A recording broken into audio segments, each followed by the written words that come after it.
voto de confiança toma conta do seu corpo. Pé direito, bateu, é gol! Gol!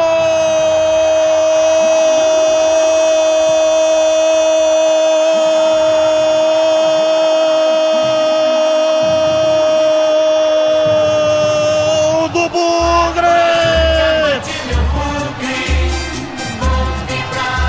Na marca de 46 minutos passados do segundo tempo, João Paulo com imensa categoria partiu lentamente, olho fixo no goleiro, de pé direito bateu no canto baixo direito de Busato, deslocou o goleiro, Moreno de um lado, bola do outro, João Paulo mandou a bola no fundo do gol, ela bateu lá dentro e fez.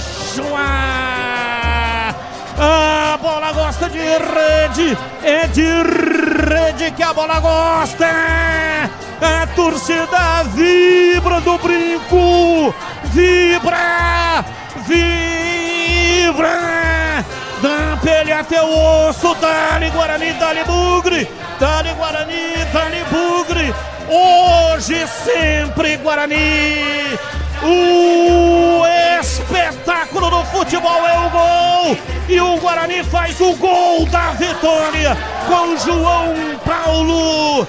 João Paulo, João Paulo, João Paulo, João Paulo, João Paulo, João Paulo, João Paulo, camisa 10.